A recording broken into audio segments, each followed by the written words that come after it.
Hey there, how's it going? So a quick video getting back to my roots here today. I've had a very mixed history with a lot of watch brands. Two that I know I've had some strong mixed sentiments with have been Seiko and Rolex. One of the last videos I made about Seiko on this channel, and I got a lot of interesting feedback, some of it potentially deserved, is how I was no longer recommending Seiko watches. And it was at the time due to a lot of quality issues that I was struggling with the brand. And I can't think of a brand that I've loved more, honestly, in watch collecting overall than I have Seiko. And as time has gone on, I've been reflecting on some of the watches that I've owned, and I still own all of my Seikos. And I get asked that question quite a bit. I still have the Seiko Monster, the Presage. I'm wearing actually the Seiko Sumo today. I legitimately still love these watches. And when I made that video about no longer recommending them, it was actually very difficult to make because it was not a video that I wanted to make, quite honestly. But I want to redirect to something more positive about Seiko today, which is genuinely the Seiko Monster is still one of my favorite watches of all time. You know, and I say that coming from a place of someone who owns Patek and Rolex right now and quite a few really high-end watches. The Seiko Monster to me just still does it for me. And I know it's not a watch that everybody likes, and honestly that's a selling point for me as well. I appreciate that Seiko did something here that's truly unique, that is a design that's not meant to be a copy of any other watch per se. Nobody's going to mistake this watch for a Rolex Submariner, an Omega Seamaster, or a Cartier, to be a little bit flippant, right? As it's very much its own identity, and this is just one of those watches I've legitimately never gotten sick of. And so today I wanted to share a quick little follow-up review after owning the Seiko Monster now for the better part of almost 10 years. It hasn't lost a place in my heart, and I just wanted to give a quick little update / review on it and why I think you really should take a look at this watch if its design appeals to you. There's so many different versions of this watch, so many different dials and bezels and etc. The watch I'm talking about today, and my personal favorite, obviously I'm biased, is the second generation. Mine specifically is the Japanese model SRP 307 J1. The J1 indicates that it is a Japanese production one. There are ones that are made other places in Asia and overseas. How much of this watch was assembled in Japan, only Seiko really knows that, but this is the Japanese market one. And it has an interesting feature in that it has both a English and Arabic date wheel on it as well. I do think it's pretty neat that the watch has different languages for the date wheel. That's something we don't typically see often. And honestly, I wish I had something like this on my Rolex President. It would be cool to switch between Japanese, for example, and English, but I don't know, that's part of my separate weird wish list. So when we talk about the Seiko Monster, it is legitimately my favorite Seiko diver. And I know that's kind of a bizarre thing to say. Obviously, I have much love for the Sumo. I've reviewed the Marine Master on this channel. The Marine Master is a phenomenal watch. Honestly, there's hundreds of Seiko divers out there that I have a strong affinity for. The Pogue, I mean, we could spend 15-20 minutes just rattling off a couple of them. But this watch to me, I just like because it's just so freaking different, and I love that about it. It's been designed in a style that some people have equated to brutalism. I kind of see it, I kind of don't. But brutalism, honestly, is a type of architecture that I personally really love. So that's, I guess, a way to get to me emotionally.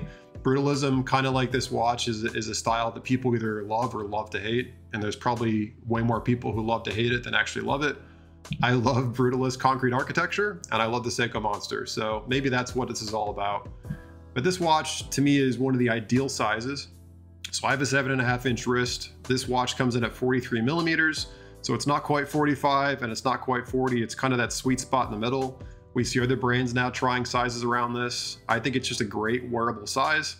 And speaking of wearable, as you can see, I've definitely worn this watch quite a bit, and it shows that I've worn it quite a bit. Apologies for some of the dirt and stuff around the bezel. This watch legitimately has been a companion for me on more trips and occasions than I can personally remember. One of the things I also think is cool about this watch is the hour markers, the whole shark teeth look. I think that's something uniquely Seiko. I really appreciate how they did it. The crystal itself, just some basic specs about the watch. The crystal is hardlex, so it is not the strongest crystal in the world. It's definitely better than a basic acrylic crystal, but this is something that definitely is capable of being scratched and shattered ultimately. However, so far I've had this watch with no issues, and the crystal still looks brand new, and I have not babied this watch, so credit where credit's due. This is the big transition when Seiko went from the 7S26 to the 4R36. That is a huge difference, honestly, with these watches, because they went from a non-hacking, non-manual winding caliber, which, to be honest, is kind of frustrating in today's day and age, to a hacking and winding automatic caliber. It features a Diashock system, Edichrome regulation, and it beats at 21,600 beats per hour, or about 3 hertz. Edichrome regulation is tried and true. It's pretty old school. It's definitely not a Gyromax or something more fancy as some of the luxury brands would show you. And quite honestly, one of the dirty secrets that people know about Seiko is they don't regulate watches of this caliber from the factory. So their timekeeping out of the box can be quite terrible, if I'm being honest with you. I believe the range on these watches is plus 45 to minus 35 seconds when they were new. And as they age, obviously that's going to get even weirder. But it's kind of luck of the draw. Sometimes you get lucky and one run's extremely accurate, and sometimes you get one and it's kind of all over the place. So your results may vary. The dial itself has LumaBright. I didn't take any photos for this review, but take a look online. These things shine like nothing else in the dark. They're very, very interesting, especially with the shark-like hour markers. You're not going to mistake this for any other kind of watch. And then specifically, what I really like about this, besides the diving bezel, which is super useful and easy to adjust, is it also comes with a diver's extension. So this is something you can easily, in theory, stretch over a wetsuit. Now, I haven't dive tested this watch, and most of my friends in the dive community tell me they don't dive with watches, they dive with dive computers. So how useful this is from a diving perspective is honestly something I can't speak to. But what I can say is when it comes to living in a place like I do, where it gets really dang hot in the middle of summer, it's really convenient to be able to add a little bit more stretch to the bracelet, where you can wear it over a wrist, which my wrists tend to sweat and tend to swell in the summer, which gets really annoying. So I love how easy it is to adjust it on the fly.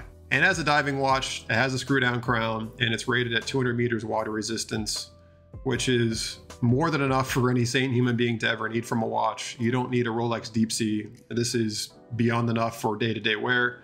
And even if you're gonna do some mild diving, assuming it is properly up to date on seals and service, this is going to be a great watch. So I'm going to leave it here, but just to call out, I have not lost any of my love from this watch from the day that I first picked it up. And when I bought this watch, I've shared this story before on the channel. For those of you that were not around then, and I don't know why you would have been, this watch was not a watch I ever sought to buy. At the time that I bought this watch, I had a 16610 Rolex sub, and a guy that I worked with way back in my career had bought an orange version of this exact watch. And he just brought it over to me to show it to me. And quite honestly, I didn't expect anything of it. I thought it was going to be just another kind of cheap feeling Seiko. And I just was going to nod and be like, yeah, it's fine. But when I held the watch, I immediately was blown away by how well made it was, how fluid the bracelet was, and just how solid built it felt. And it felt better to me than the Rolex I was wearing on my wrist. And it just like shocked my system, so much so that I immediately went out and bought one. I've had it ever since. And the luster of it has never left me. I have never lost this watch. I've never thought about selling it. I never will sell it. And if it needs service, I will service it. I plan to keep this one for life. This is one of my favorite watches of all time. So thank you so much for tuning in. I really do appreciate the support. Let me know what you guys think in the comment section below. Is this thing as ugly as people say? What do you guys think of the design? I hear it's quite controversial, but again, I love it, so what do I know? If you enjoyed this video and you haven't already, please subscribe. And if you already have subscribed, I'd be really curious, could you let me know what video or videos inspired you to subscribe? I'd be curious what content you responded to, because I would like to give you more of what you find meaningful. So with that said, thank you all so much. Really appreciate the support. Have a wonderful week or day wherever you're at in the world, and I'll catch you all in the next video.